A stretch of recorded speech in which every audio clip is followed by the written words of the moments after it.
Hey, I'm Andre Griner. I'm here promoting what does it look like to be a strong man in today's society, whether you're a dad, a husband, or just a single man living in today's society. What does it look like to be strong? And by strong, I mean self controlled, trustworthy, responsible, owner, naked and unashamed, and generous. Today, we're going to be talking about what does it look like to be generous as a man in today's society. Have you ever been like the recipient of someone who was just really generous? It just makes you feel good.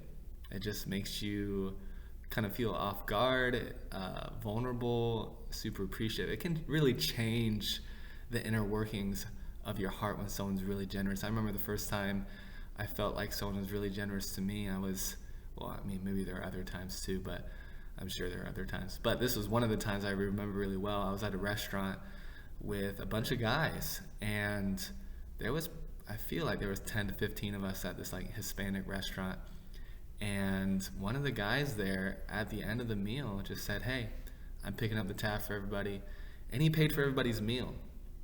And it really struck me in that moment of like, wow, I'm really thankful this guy paid for my meal, because at that time I was didn't have that much money. Money was kind of tight, and so I felt really appreciated and loved by this guy being super generous. There was another time where I was needing some extra money. My wife and I um, were not making the most, and I was a long-term substitute teacher at the time, and I wasn't going to get paid during the summer. I was just getting paid during the school year. So once the summer came, I wanted to be getting paid, and I already had all these trips planned and stuff like that, like these vacations. And I just felt like I was supposed to be going on the vacations, and so I prayed and I asked the Lord that we needed $800 more to make it through the summer. And I was very specific. That was the kind of number that I calculated that I felt like we would need to make it through the summer. And I asked that God would provide. And it was like a few days later on a Sunday when this guy from the church I was going to, who I'd never met before, walks up to me, hands me an envelope, and just told me, "Hey, I felt like God told me to like give this to you." And I opened up the envelope, and in it is a check for $800. And I was just totally blown away. Once again, blown away by God, blown away by this guy. This guy also later on gave my wife and I a car. Unbeknownst to me, my wife was praying that we would have another car. We only had one car at the time, and we needed another one. It was kind of hard sharing the car, and we're having a kid coming on the way, and so it just seemed like we would need another car.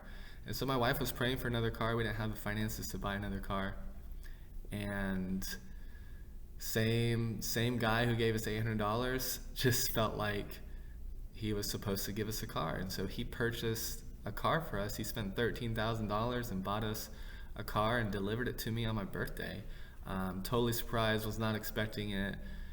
I was not involved in any at all. He just felt like the Lord told him to get us a car, and he got us a car. And so we were obviously super impacted by this man's generosity, by God listening to our prayers and using this man to be generous to us. And I mean, it's changed us.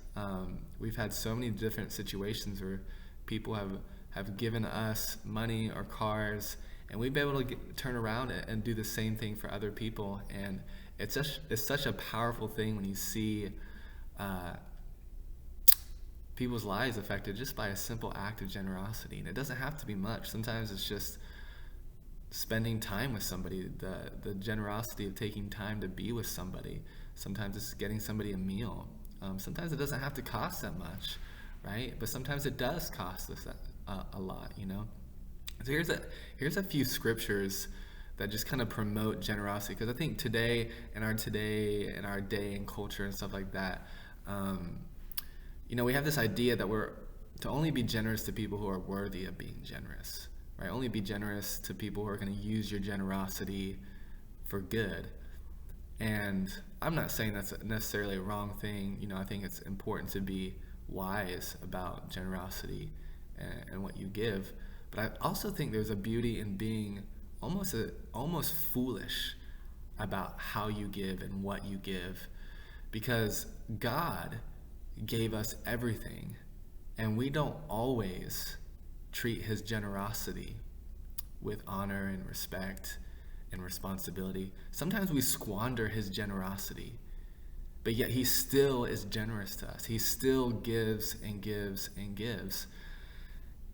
And he's not always looking for us to be the best stewards of it in maybe a worldly kind of sense. So sometimes when we base our generosity simply like on whether somebody's going to be a good steward of our generosity, it can sometimes put us in a trap of not actually being truly generous. It's kind of being generous with strings attached. And I feel like for the most part, God is generous without strings attached, which is the beautiful thing about God. He is good no matter what, and not based on our behavior necessarily, simply based upon his goodness. And so here's some proverbs about generosity. I'm going to read them off. Here's one of them. This is Proverbs 19:17. Whoever is kind to the poor lends to the Lord, and he will reward them for what they have done. So there's power in being kind and lending to the poor because you're lending to the Lord, which I just think is really cool. Whoever shuts their eyes to the cry of the poor will also cry out and not be answered. So when you're shutting your eyes to the cry of the poor, when you're turning your back on the poor, you're actually hindering yourself because your cries might not be answered one day, which is pretty interesting. The generous will themselves be blessed. This is Proverbs 22:9. The generous will themselves be blessed, for they share their food with the poor.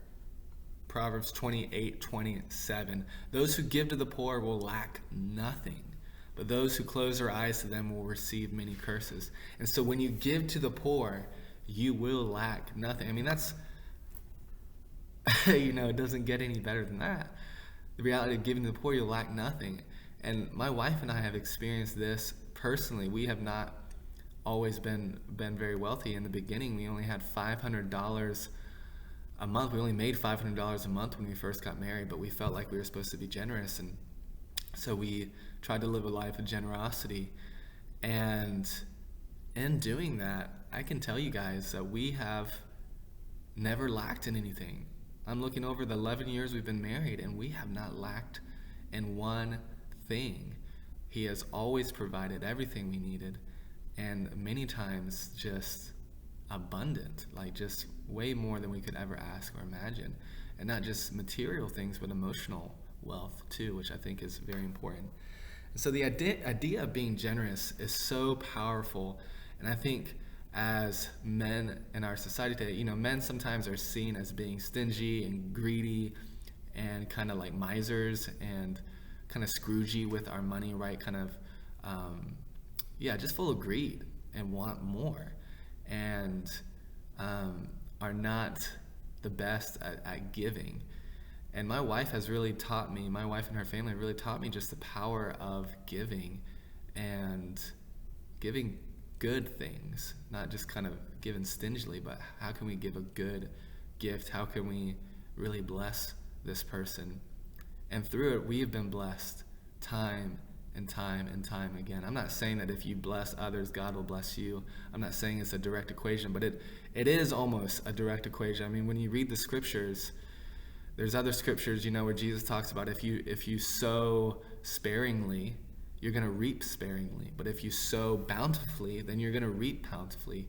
And so when you sow a lot, you're going to reap a lot. Whether you can apply that to all sorts of different things. But there's the story of the woman who gave I can't remember what the penny basically is the idea. So all these Pharisees and religious leaders are kind of bringing their extravagant gifts to the altar or to the synagogue. I don't know exactly how it worked, but they're bringing it there, and then to the treasury, and Jesus is standing there kind of watching, and then this woman comes and she brings just like a penny, like hardly anything. And Jesus says she's given more than anybody else. Why is she given more? Because she gave out of her need instead of her abundance. So all the other people gave out of their abundance instead of their need. And this woman gave out of her need. She needed that money, but she's decided to give it anyways. When you're being generous, are you giving out of your abundance? Are you giving out of your need? when you're generous, does it hurt you, or do you barely feel it at all? Sometimes we give all this praise to people who give like hundreds of thousands of dollars away, millions of dollars away, which is great. I'm not discounting it or saying it's a bad thing, but I wonder if Jesus would look at them and say, you've received your reward here on earth. Like, people have praised you for the money you've given. And Jesus says, when you give in secret so that no one knows, and so that because your Father knows, and he will reward you, right, in secret. But if you seek for the praise of men, right, then you're going to get your reward here on earth. And so there's just like this power in being a generous person where you're giving not just out of abundance, but you're giving out of stuff that you need. I remember one time when my wife and I were trying to buy a house, and we've owned a house now for 6 years, but for a while we thought we'd never be able to buy a house because we didn't have much savings, we weren't making a lot of money. We were technically considered, poor by the government standards, and we just thought we couldn't get one. And I remember one day I was asking the Lord, I said, Lord, how do we buy a house? How do we get one? And I remember clearly him saying, I want you to give more money. And I just thought that was so counterintuitive because, the world I think would say, well, you need to save more money. But the Lord said, give more money. And so Jenna and I, my wife, we entered into a season of giving more money. And after about a year of that season, we ended up with a house. And it's a beautiful house, and we have land and a garage and a workshop and a house, and like it's just so much more than we could ever ask or imagine. Literally had everything we asked for in a house. It had, and it wasn't even that expensive either. And we were able to get it, and we're just so blown away. And so, generosity begets generosity, right? When you're generous, you experience generosity more. I've heard it said one time, like if you have your hand open, right, to give, then you also have your hand open to receive. But if your hand's always clenched, like you're not giving, you're holding on to what you have, then your hand's not open to receive also. And so what posture is your hand today? What's kind of been the posture of your heart and your hand when it comes to your stuff? Are you generous with your money? Are you generous with your time? Are you generous with your resources? Does your family feel that? Do your neighbors feel that? Do your friends feel that? Do strangers feel it? Does your wife? Generosity is so powerful. To me, there's almost nothing more beautiful than somebody who is so generous. It just does things that other things can't do. So I encourage you, be generous. Open your hands, open your heart. Don't be afraid. Give. Give. You can't outgive God. He is the ultimate giver. And for us to be like him, who is the best father in the whole world, then it's to be generous. If you want to be like God, it means looking like a generous man. Strong men are generous men. They're generous with their time. They're generous with their love. They're generous with their resources, their money. They're generous. I encourage you, enter into generosity. If you're enjoying my videos, go ahead and subscribe. Check out the other ones. I hope that you enjoyed this, learned something, encouraged by it, and I will see you next time. Have a great day.